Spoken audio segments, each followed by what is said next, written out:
नमस्कार दोस्तों, एक बार फिर से आपके अपने YouTube channel Anil study official में आपका स्वागत है।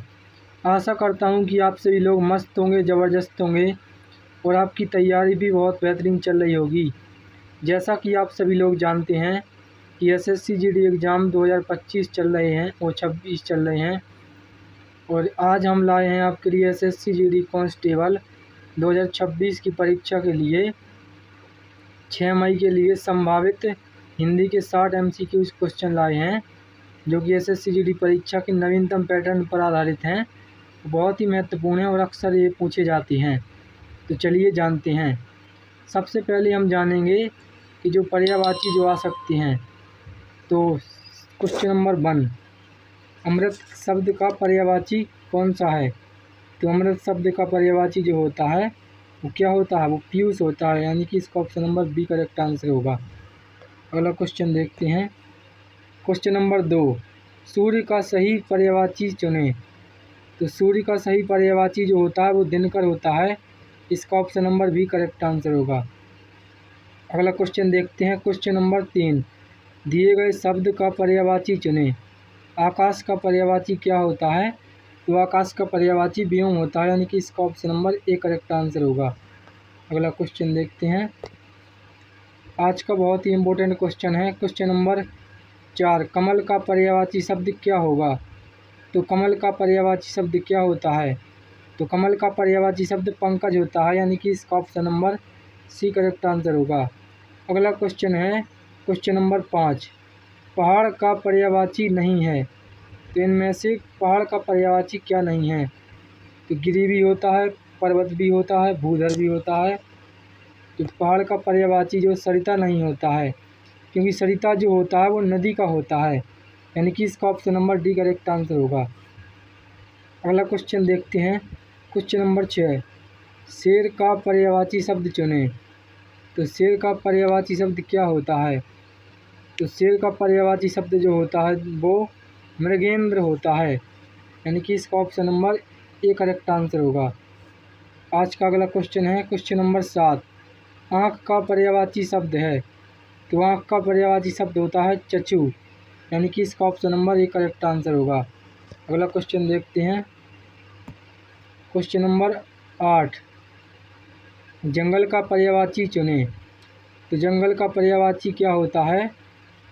जंगल का पर्यायवाची जो होता है कानन होता है, यानी कि इसका option number B correct answer होगा। और जो विलोम शब्द पूछे जाएंगे वो विलोम शब्द जान लेते हैं। ये टॉपिक वाइज मैंने इसलिए रखा है ताकि आपको याद करने में सरलता हो, कोई कठिनाई का सामना ना करना पड़े। अगला क्वेश्चन देखते हैं। क्वेश्चन नंबर 9, आयात का विलोम शब्द क्या होगा? तो आयात का विलोम शब्द निर्यात होता है, यानी कि इसका option number A correct answer होगा। अगला क्वेश्चन देखते हैं। क्वेश्चन नंबर 10, उदय का सही विलोम चुनें। उदय का सही विलोम क्या होता है? उदय का मतलब होता है उगना, वस्त का मतलब होता है डूबना, यानी कि इसका option number A correct answer होगा। अगला क्वेश्चन देखते हैं। क्वेश्चन नंबर 11, अनुराग का विलोम शब्द क्या है? तो अनुराग का विलोम शब्द जो होता है विराग होता है, यानी कि इसका option number B correct answer होगा। अगला क्वेश्चन है क्वेश्चन नंबर 12, कृत्रिम का विलोम शब्द क्या होगा? तो कृत्रिम का विलोम शब्द क्या होगा ये पूछा गया है। तो कृत्रिम का विलोम शब्द जो होगा वो प्राकृतिक होगा, यानी कि इसका option number A correct answer होगा। कृत्रिम का मतलब जो मानव निर्मित होता है उसको कृत्रिम कहा जाता है, और जो प्रकृति द्वारा यानी कि भगवान के द्वारा जिसका निर्माण किया जाता है या जिसका निर्माण इंसान नहीं कर सकता है उसको प्राकृतिक कहा जाता है, यानी कि इसका option number A correct answer होगा। क्वेश्चन नंबर 13, सज्जन शब्द का विलोम शब्द चुनें। तो सज्जन शब्द का विलोम शब्द जो होगा वो होगा दुर्जन। सज्जन माने होता है सादा आदमी और दुर्जन माने बेकार आदमी। अगला क्वेश्चन देखते हैं। क्वेश्चन नंबर 14, अनाथ का विलोम शब्द क्या है? तो अनाथ का विलोम शब्द मतलब होता है, इसका option number B correct answer होगा, सनाथ होगा इसका। अनाथ का मतलब होता है जिसका कोई ना हो उसको अनाथ कहा जाता है, और सनाथ का मतलब होता है जिसका सब हो। यानी कि घर परिवार माता पिता हर कोई उसका हो। क्वेश्चन नंबर 15, आदि का विलोम शब्द क्या होगा? तो आदि का विलोम शब्द होगा अंत। अगला क्वेश्चन देखते हैं। क्वेश्चन नंबर 16, विस्तार का विलोम शब्द चुनें। तो विस्तार का मतलब होता है ज़्यादा, यानी कि बढ़ा चढ़ाकर, किसी बात को बढ़ा चढ़ाकर कहना विस्तार होता है, और उस बात को सीधी संक्षेप में कह देना, बहुत छोटा कर देना होता है। तो इसका option number A correct answer होगा, संक्षेप। इसके बाद अगला पार्ट जो है मुहावरे और लोकोक्तियाँ। जो मुहावरे और लोकोक्तियाँ आ सकती हैं वो हमने इसमें रखी हुई हैं। क्वेश्चन नंबर 17, आसमान सिर पर उठाना मुहावरे का अर्थ है। तो आसमान सिर पर उठाना मुहावरे का अर्थ होता है बहुत शोर करना, यानी कि इसके option number A correct answer होगा। अगला क्वेश्चन देखते हैं। अगला क्वेश्चन है क्वेश्चन नंबर 18, आग में घी डालना का सही अर्थ क्या है? तो आग में घी डालने का मतलब होता है क्रोध को और भड़काना, यानी कि इसका option number B correct answer होगा। कहते नहीं है कि जैसे कोई व्यक्ति क्रोधित हो और उसको और उत्तेजित किया जाए तो मतलब कि तुम आग में घी डालने का काम कर रहे हो। अगला क्वेश्चन है क्वेश्चन नंबर 19, 9 2 11 होना मुहावरे का अर्थ है। तो 9 2 11 होना मुहावरे का अर्थ होता है भाग जाना, यानी कि इसका option number B correct answer होगा। अगला क्वेश्चन देखते हैं क्वेश्चन नंबर 20, दांत खट्टे करने का अर्थ है। दांत खट्टे करने का अर्थ होता है हरा देना, यानी कि इसका option number A correct answer होगा। क्या होता है? हरा देना। अगला क्वेश्चन देखते हैं क्वेश्चन नंबर 21, अपना उल्लू सीधा करना का अर्थ क्या है? तो अपना उल्लू सीधा करने का मतलब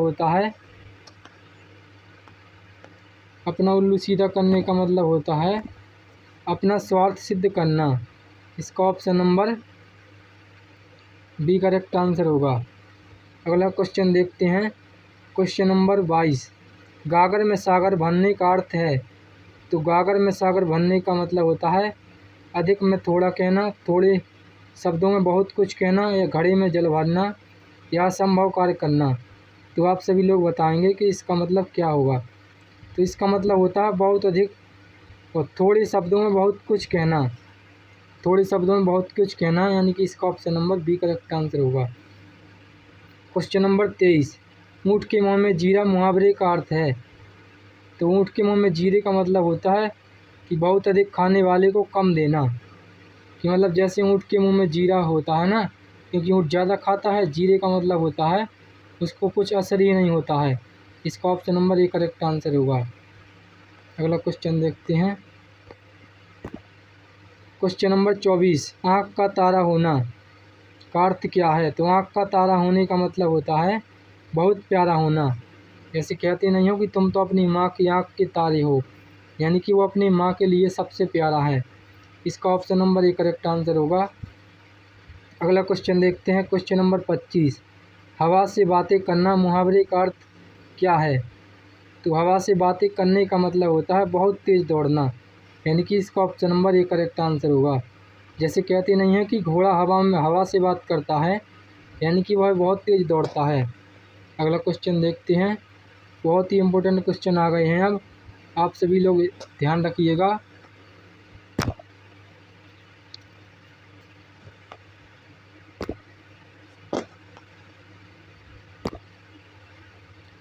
वाक्यांश के लिए एक शब्द। क्वेश्चन नंबर 26, जो कभी न मरे उसे क्या कहेंगे? जो कभी न मरे उसको कहते हैं अमर। अमर का मतलब जो कभी न मरे। इसका option number B correct answer होगा। अगला क्वेश्चन देखते हैं क्वेश्चन नंबर 27, जानने की इच्छा रखने वाले को क्या कहा जाता है?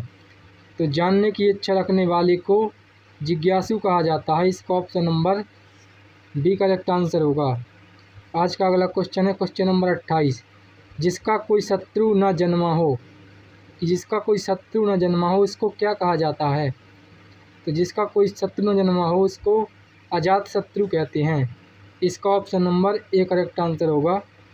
अगला क्वेश्चन है क्वेश्चन नंबर 29, जो ईश्वर में विश्वास रखता हो उसको क्या कहा जाता है? जो ईश्वर में विश्वास रखे उसको आस्तिक कहा जाता है। इसका option number B correct answer होगा। और जो ईश्वर में विश्वास न रखे उसको नास्तिक कहा जाता है। और भक्त का मतलब होता है जो भगवान की भक्ति करे, और संत का मतलब होता है जो भगवान के गुणों का गान करे और उनकी महिमा का बखान करे, उसको संत कहा जाता है। क्वेश्चन नंबर 30, जहाँ पहुँचा ना जा सके, जहाँ पहुँचा ना जा सके उस जगह को क्या कहा जाता है? तो जहाँ ना पहुँचा जा सके उसको आगम कहते हैं। इसका option number C correct answer होगा। अगला क्वेश्चन देखते हैं। क्वेश्चन नंबर 31, कम बोलने वाले को क्या कहते हैं? कम बोलने वाले को क्या कहा जाता है?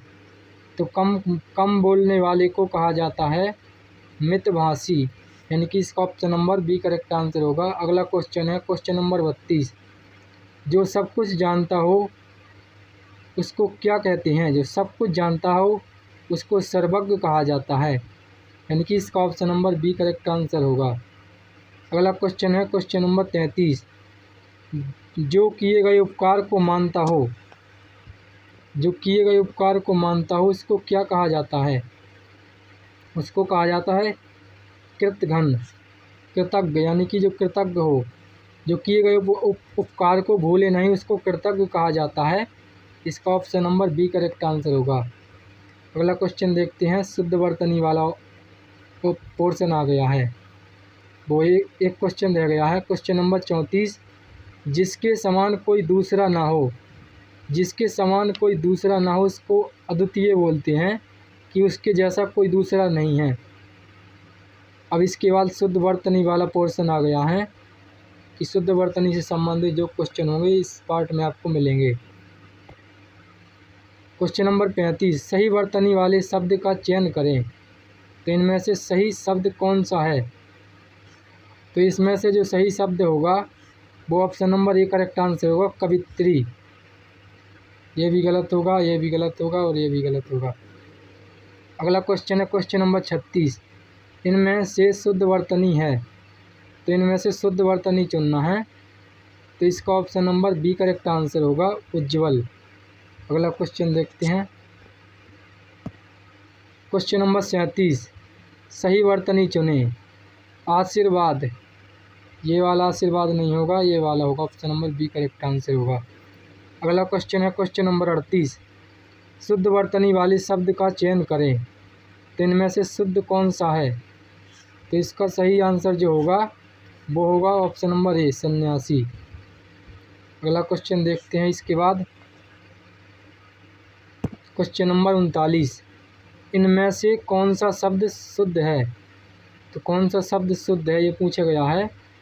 तो इसमें जो ऑप्शन नंबर बी है, श्रृंगार, वो शुद्ध शब्द है, यानी कि इसका option number B correct answer होगा।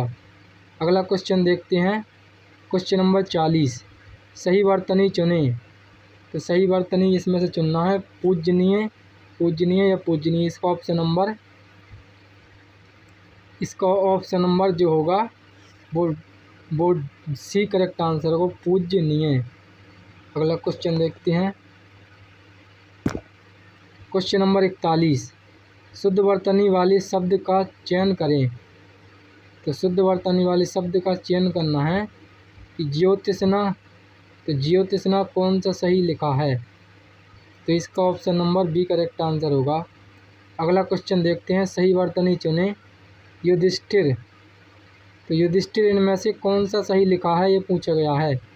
तो जो बी वाला ऑप्शन है उसमें युधिष्ठिर सही लिखा है, यानी कि इसका option number B correct answer होगा। इसके बाद जो अगला भाग है उसमें रिक्त स्थानों की पूर्ति करना है। क्वेश्चन नंबर 43, सफलता पाने के लिए खाली स्थान करना पड़ता है। क्या करना पड़ता है? तो सफलता पाने के लिए श्रम करना पड़ता है। इसका option number A correct answer होगा। क्वेश्चन नंबर 44, शिक्षक ने छात्रों को क्या दिया? तो शिक्षक ने छात्रों को ज्ञान दिया, यानी कि इसका option number A correct answer होगा। अगला क्वेश्चन देखते हैं। क्वेश्चन नंबर 45, राम ने रावण का क्या किया? हत्या की, वध की या मृत्यु की या नाश किया? तो राम ने रावण का वध किया, यानी कि इसका option number B correct answer होगा। अगला क्वेश्चन है क्वेश्चन नंबर 46। सत्य की हमेशा क्या होती है? हार होती है, जीत होती है? तो इसका option number B correct answer होगा कि सत्य की हमेशा जीत होती है। अगला क्वेश्चन देखते हैं क्वेश्चन नंबर 47। हमें अपने माता पिता का खाली स्थान करना चाहिए। तो हमें अपने माता पिता का क्या करना चाहिए? अपमान करना चाहिए, कि सम्मान करना चाहिए, या तिरस्कार करना चाहिए, या मजाक करना चाहिए? तो हमें अपने माता पिता का सम्मान करना चाहिए। इसका option number B correct answer होगा। अगला क्वेश्चन देखते हैं क्वेश्चन नंबर 48। आकाश में खाली स्थान चमक रहे हैं। तो आकाश में क्या चमकते हैं? तो आकाश में तारे चमक रहे हैं। इसका option number A correct answer होगा। अगला क्वेश्चन देखते हैं क्वेश्चन नंबर 49। यह काम तुम्हारे खाली स्थान का नहीं है। तो यह काम तुम्हारे बस का नहीं है। इसका option number A correct answer होगा। अगला क्वेश्चन देखते हैं क्वेश्चन नंबर 50। परिश्रम का खाली स्थान मीठा होता है। तो परिश्रम का फल होता है क्या? मीठा होता है, यानी कि इसका option number A correct answer होगा। अगला क्वेश्चन देखते हैं। इसके बाद अगला पार्ट आ गया है वाक्य शुद्धि या प्रतिस्थापन। तो इसमें से वाक्य शुद्ध करना है और क्या प्रतिस्थापित होगा इसमें ये बताना है। तो दिए गए वाक्य का वह भाग ज्ञात करें जिसमें कोई त्रुटि है। मैंने राम को पूछा। तो मैंने राम को पूछा कि राम से पूछा। तो इसमें क्या त्रुटि है इसमें ये बताना है। तो इसका option number B correct answer होगा, मैंने राम को पूछा। अगला क्वेश्चन देखते हैं क्वेश्चन नंबर 52। रेखांकित खंड को प्रतिस्थापित करें। मेरे को दिल्ली जाना है। तो मेरे को दिल्ली जाना है, इसके स्थान पर क्या आएगा? तो कहते नहीं है कि मुझे दिल्ली जाना है। तो इसका option number B correct answer होगा। अगला क्वेश्चन देखते हैं क्वेश्चन नंबर 53। वाक्य शुद्धि। यह प्रमाण सहित अपनी बात बताएगा, क्या यह शुद्ध है? तो इसमें क्या शुद्ध है ये पूछा गया है। तो इसका option number B correct answer होगा, वह प्रमाण सहित अपनी बात बताएगा, यह शुद्ध है। इसका option number B correct answer होगा। Question number 54। त्रुटि ज्ञात करें। पेड़ पर से फल गिरा। तो पेड़ पर से गिरा या पेड़ से गिरा, इसमें ये बताना है आपको। तो इसका option number B correct answer होगा, पेड़ पर से। तो इसमें ये त्रुटि है। अगला क्वेश्चन देखते हैं क्वेश्चन नंबर 55। शुद्ध वाक्य का चयन करें। तो शुद्ध वाक्य का चयन करना है कि इनमें से शुद्ध वाक्य कौन सा है। तो शुद्ध वाक्य देखते हैं क्वेश्चन नंबर 55 में शुद्ध वाक्य देखते हैं। मैं गाने का अभ्यास कर रहा हूँ, इसमें option number A correct answer होगा। अगला क्वेश्चन देखते हैं क्वेश्चन नंबर 56। त्रुटि छांटिए। सीता ने गीता को कहा। तो सीता ने गीता को कहा, तो क्या कहा?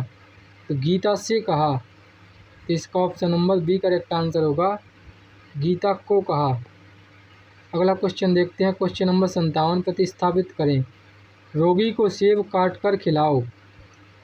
तो रोगी को सेब काट कर खिलाओ, इसमें कौन सा प्रतिस्थापित करना है? तो इसमें कोई बदलाव नहीं है, अथवा सेब काट कर रोगी को खिलाओ।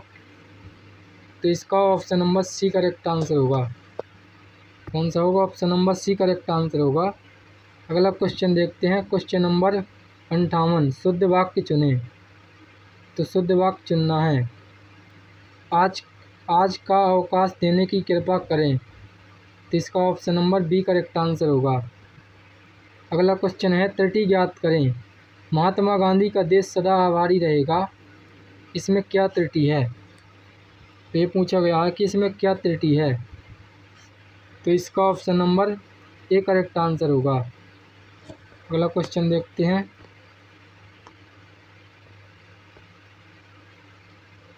आज का आखिरी क्वेश्चन और बहुत ही इम्पोर्टेंट क्वेश्चन रहने वाला है। क्वेश्चन नंबर 60, शुद्ध वाक्य का चयन करें। तो मेरे पास केवल एक पेन है।